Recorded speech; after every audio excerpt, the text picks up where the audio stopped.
Bonjour à tous, je vous souhaite la bienvenue dans On vous dit tout, l'émission qui lève le voile sur tous les sujets en lien avec l'actualité qui nous concerne en tant que communicantes et communicants. Aujourd'hui, c'est une édition un peu particulière. On a décidé de le faire sous format live et on va aborder un sujet qui vous concerne toutes et tous, et tout particulièrement face à la crise qu'on est en train de vivre, la communication et les emplois. Alors pour beaucoup d'étudiants, la crise elle a soulevé de nombreuses interrogations. Ils s'interrogent sur leur avenir, mais aussi sur le virage digital qu'elle a emprunté. La communication est-elle un métier d'avenir? Quels sont les nouveaux métiers qui voient le jour et quels sont ceux qui tendent à disparaître? Et qu'en est-il de l'événementiel en 2021? Pour répondre à toutes ces questions, je suis en compagnie de monsieur Jean-Luc Letouzet, directeur de l'École des nouveaux métiers de la communication et du journalisme, et Victoria Lenoir, experte en communication et marketing digital. Bonjour. Bonjour à vous deux. Alors, pour commencer, on a beaucoup d'étudiants qui craignent la fin de leurs études. Pourtant, la communication, elle connaît aujourd'hui une évolution qui a fait émerger de nouvelles tendances qui sont extrêmement propices à l'emploi. Victoria, est-ce que vous pouvez nous en dire quelques mots? Alors c'est vrai, nous l'avons constaté depuis la crise sanitaire, les métiers de la communication se sont totalement réinventés et plusieurs tendances ont d'ailleurs émergé depuis le mois de mars 2020. Une des plus grosses tendances, c'est clairement l'utilisation du digital qui a connu un essor phénoménal et qui a permis de faire face de manière rapide et créative au confinement et à l'arrêt des événements en rencontre physique. On a également des métiers qui sont apparus. Alors attention, on ne peut pas parler à proprement parler de nouveaux métiers, mais plutôt d'évolution de ces métiers qui étaient déjà existants et qui ont élargi leur domaine d'expertise et de qualification. En fait, clairement, le digital a toujours été présent, mais il n'était pas aussi essentiel, si je puis dire. Et on a par exemple, en termes d'évolution de métier, le métier de community manager qui dit traditionnel, qui va aujourd'hui évoluer vers un métier de chargé de communication web. En fait, ces missions et ces qualifications vont s'élargir pour gérer l'image de l'entreprise sur Internet de A à Z. Merci pour votre expertise. Jean-Luc, qu'en pensez-vous? Merci Victoria pour cet éclairage. Moi, je suis un optimiste chevronné. Je ne sais pas si vous vous rendez compte, quand on prend un tout petit peu d'auteur sur les métiers de la com, toutes les mutations, toutes les transformations qu'il y a eu depuis, finalement, peu de temps. Là, vous datez ça de mars 2020, ce qui est en effet une vraie rupture pour la communication. Mais déjà, depuis de nombreuses années, la communication est en perpétuelle évolution. Sans faire le vieux sage, lorsque vous vous rendez bien compte que depuis que j'ai commencé dans la vie active et quand j'exerçais le métier de directeur de la communication chez Bouygues, la communication, les pratiques de la communication n'étaient pas du tout celles que vous allez connaître vous dans quelques mois. Il y a eu des transformations radicales. La technologie, bien sûr, le digital, on en a parlé, le poids pris par la valeur de la marque, le brain content, la data, la communication managériale, la communication commerciale. Il y a des multitudes d'usages qui se sont développés dans les entreprises, dans les organisations et qui nécessitent d'avoir des jeunes qui soient correctement formés. Hier soir, ma fille avec laquelle j'ai échangé, qui a 23 ans, qui n'est pas du tout dans la communication, je lui posais la question, je lui disais « Est-ce que tu es content d'être né en 1995 ou est-ce que tu aurais voulu naître à une autre époque ?»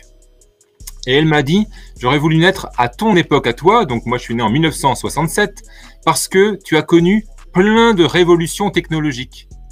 Et là je lui ai dit, mais Mathilde, je crois que tu te trompes, je crois que tu as devant toi 20 ans, 30 ans et puis même encore plus d'années où vous allez connaître des transformations radicales de la société, certaines que l'on a déjà anticipées et d'autres que l'on ne soupçonne même pas encore.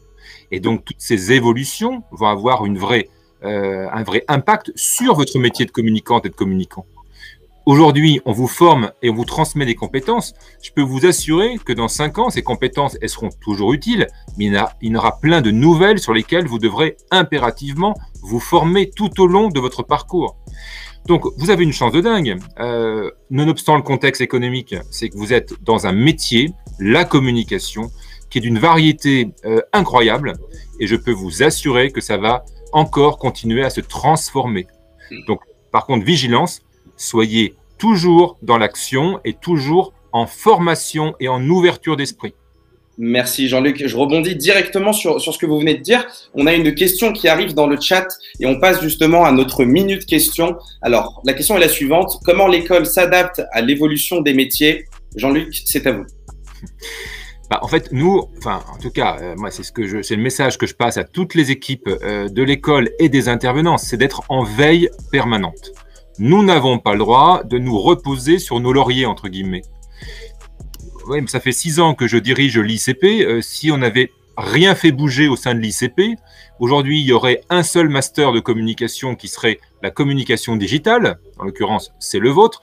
Point barre. Je tiens à dire qu'aujourd'hui, pour la rentrée qui vient, nous allons ouvrir 3 nouveaux masters qui correspondent à des vraies tendances de fond de la communication. Un en brain content, un dans le domaine de la communication et du marketing responsable, une vraie tendance de fond. Et troisièmement, un master qui est un peu hybride entre la com, le journalisme, sur le podcast. Et si j'avais pu, j'en aurais ouvert un dernier sur data scientist et réseaux sociaux. Donc vous voyez, en fait, on est en permanence en évolution de nos offres de formation pour vous proposer les compétences qui sont les plus pertinentes par rapport aux évolutions du marché de l'emploi dans ce domaine-là. Super Jean-Luc, on va enchaîner tout de suite. Alors comme évoqué par notre expert Victoria, le digital il s'immisce vraiment dans tous les milieux confondus, et vous nous l'avez confirmé également Jean-Luc. On a pu voir du coup ces dernières années de nouveaux métiers se développer et je laisse justement notre expert Victoria en dire un petit peu plus à ce sujet. Alors effectivement, nous savons qu'aujourd'hui, le métier de chef de projet se précise et laisse place au chef de projet digital qui, lui, est encore plus créatif et spécialisé dans les actions de communication sur Internet et donc d'utiliser le digital. On a également des métiers plus techniques qui se développent comme celui de l'UX designer qui va viser à optimiser l'expérience utilisateur. C'est d'ailleurs la nouvelle tendance en marketing. Et donc là, comme vous pouvez le voir tout de suite avec ce visuel, nous avons relevé différents nouveaux métiers qui se sont développés suite à des métiers qui se sont transformés. Alors, merci beaucoup, Victoria. Jean-Luc, est-ce que vous avez un avis un petit peu sur ces métiers? Peut-être que vous en avez même d'autres en tête. Est-ce que vous pouvez nous faire part de ce que vous pensez en voyant cette infographie? Oui, moi je valide entre guillemets ce qui est présenté sur cette infographie. Après là, on est très digital. Le digital évidemment connaît des transformations extrêmement importantes, mais à côté de ça, vous avez aussi d'autres activités de la communication qui apparaissent. J'évoquais tout à l'heure tout ce qui est data analyst finalement, où il faut savoir aller chercher les bonnes datas pour ensuite avoir une communication extrêmement personnalisée pour les publics à qui on s'adresse. J'évoquais le brain content, l'événementiel. Autant il y a un an, moi j'étais extrêmement inquiet sur l'événementiel par rapport évidemment à la crise sanitaire. Aujourd'hui, je trouve que c'est un des métiers de la com qui en très peu de temps a réussi à complètement transformer son modèle. Et des très grands groupes aujourd'hui ont basculé complètement leurs événements sur des plateformes telles Zoom ou autres. Mais c'est pas uniquement de mettre des gens qui parlent devant un micro, c'est de repenser complètement le concept de l'événementiel. Donc là, vous allez me dire, on est au croisement à nouveau entre l'événement et le digital, évidemment, mais c'est quand même une vraie capacité, une vraie valeur ajoutée qu'apporte la communication pour transformer l'événement et en faire un événement aussi intéressant et interactif en digital que les événements qui pouvaient arriver lorsqu'on était avant la Covid que l'on connaît. Super, alors on va maintenant passer à un autre sujet, on va parler des fails de la communication en cette année, depuis le début de la crise sanitaire. On sait que voilà, elle a mis à mal plusieurs secteurs et même si la communication événementielle, parce qu'on va en parler, elle s'est énormément adaptée grâce à la digitalisation des moyens, elle n'en reste pas moins un secteur qui est quand même très très touché. Faisons donc un petit zoom sur cette filière qui est au bord de la catastrophe. Victoria, je pense que vous avez des chiffres à nous partager. Alors effectivement, 2020 a été une année dite noire pour l'événementiel et malheureusement le cauchemar n'est pas encore fini. Les concerts, les salons, les festivals, on ne compte plus les événements qui ont été annulés. Regardez d'ailleurs, ces chiffres parlent d'eux-mêmes. On a 70% des entreprises du secteur qui ont eu recours au chômage partiel. On a eu une baisse du chiffre d'affaires de 33% par rapport à l'exercice de 2019 pour le bilan 2021. Et puis, 5 personnes sur 10 estiment au moral des dirigeants un moral très très bas, quoi. Donc, on est clairement sur un événementiel qui fait face à une rude épreuve, quoi. Hop. Alors, merci beaucoup. Jean-Luc, est-ce que vous avez un point de vue là-dessus à nous partager justement sur ces chiffres que vient de nous montrer Victoria? Malheureusement, c'est la triste réalité. Les chiffres sont tout à fait justes et en effet, on sait très bien, moi je côtoie beaucoup de patronnes d'agences de communication événementielle, mais c'est ce que j'évoquais tout à l'heure. C'est que ce sont quand même des professionnels qui ont cette capacité à ne jamais se reposer sur leur laurier. Ils viennent de connaître une phase extrêmement critique qui a impacté rien que sur le plan de l'emploi, rien que le chiffre des 350 000 personnes que vous citez, Victoria, est très juste. Parce que l'événementiel, c'est pas que les agences, c'est tous les intervenants autour. C'est les traiteurs, c'est les personnes qui font l'accueil, c'est toutes les personnes en charge de la technique autour d'un événement. C'est énorme finalement la chaîne de valeur d'un événement. Mais moi, ce que j'observe, c'est leur capacité incroyable à se réinventer. Alors peut-être qu'en effet, demain, c'est pas les mêmes emplois qui seront concernés, ce seront d'autres emplois parce que ça va générer d'autres opportunités. Et puis, de toutes les façons, moi, je crois beaucoup à la résilience. Et vous savez, il y a un an, on a dit que finalement, la vraie vie, c'était le télétravail. Donc, sous-entendu, la vraie vie, c'était ce qu'on vit là derrière un écran. Moi, je n'en crois pas un mot.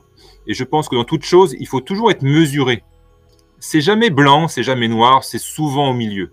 Et je pense qu'on va revenir dans un système qui cumulera, si je puis dire, les vertus du présentiel et les vertus du distanciel pour réinventer l'événementiel et pour réinventer plus largement la communication. Donc voilà un peu mon point de vue sur cette situation difficile, mais de laquelle, je pense, il y a plein de choses à retirer. Je vous en remercie, Jean-Luc. Et d'ailleurs, on a une question dans le chat actuellement. Alors, les étudiants en parcours événementiel doivent-ils se réorienter pour assurer leur avenir? Alors, Ilias, si tu veux bien, je vais répondre à cette question. Pour moi, il est important quand même de rappeler que pendant cette crise de Covid-19, l'événementiel a su se réinventer et faire face à la crise, et ce, grâce au digital. On ne compte plus les événements digitaux qui ont éclos avec notamment l'utilisation de nouvelles expériences qui ont été permises finalement grâce au digital. Et je citerai notamment l'exemple du concert de Travis Scott qui a en fait finalement utilisé la plateforme Fortnite pour faire un événement online et a permis au niveau des visuels et de l'expérience utilisateur de faire quelque chose d'incroyable, quoi. Donc, et d'ailleurs, je vous ai préparé une petite vidéo sur les nouveaux événements digitaux pour que vous puissiez voir à quel point le digital a permis à l'événementiel de se réinventer.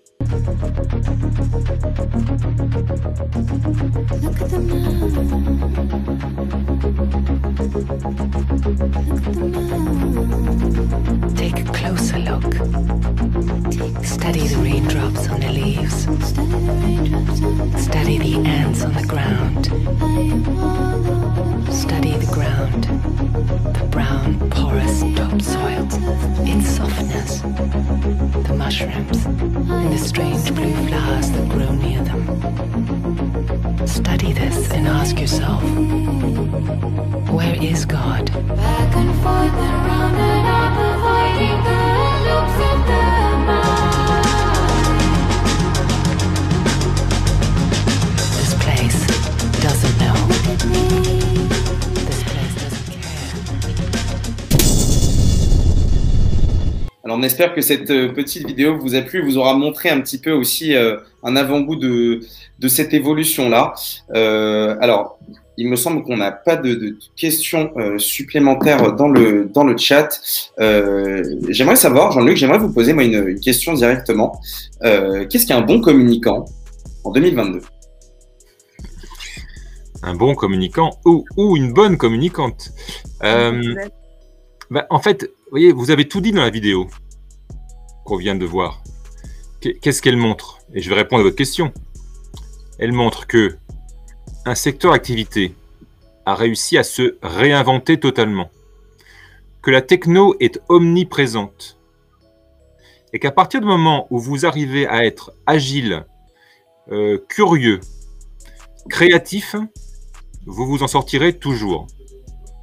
Alors face à la crise, il y a plusieurs façons, hein. Il y a celles et ceux qui vont plutôt se refermer sur eux, et puis il y a celles et ceux qui vont surfer, je ne sais pas si c'est le bon terme, sur la crise pour regarder ce qui se passe, être en veille permanente, essayer de trouver les bonnes pratiques qui se font jour, regarder au-delà de nos frontières. Et je peux vous dire que ces communicants et ces communicantes, pour moi, ce sont des bons et des bonnes communicantes. Parce que si vous restez les deux pieds en même sabot, vous allez rester sur place. Donc, moi, le conseil pour être un bon et une bonne communicante, c'est d'avoir des yeux tout autour de la tête et de sentir les choses et de toucher les choses et de regarder les choses, voilà, et de rencontrer des gens. Donc, restez en veille, restez au contact, restez ouvert. Et je peux vous assurer que c'est ce qui fera de vous, au-delà de vos compétences techniques, finalement, à la fin d'un bac+5, tout le monde, en gros, a les mêmes compétences techniques, on est d'accord. Ce qui va faire la différence, c'est quoi? C'est vous. C'est vous en tant qu'individu, avec vos points forts, vos points faibles, mais surtout votre énergie. Voilà, c'est ça pour moi, le bon communicant ou la bonne communicante, c'est l'énergie. Super, mais je vous remercie beaucoup pour votre réponse. On a une question de Mélissa dans le chat qui nous demande quel événement digitalisé vous a particulièrement marqué ces derniers mois? Jean-Luc, est-ce que vous en avez une? Ce n'est pas une question piège. Voilà. Alors écoutez, en toute simplicité, j'ai regardé le concert de Jean-Michel Jarre à Notre-Dame de Paris. Alors je ne sais plus quand ça passait tellement vite, c'était il y a un mois ou quelque chose comme ça.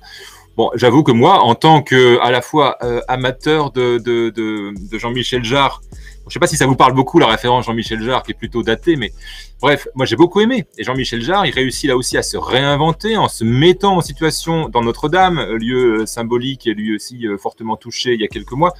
Bon, voilà, ça, moi, à titre personnel, ça m'a beaucoup intéressé.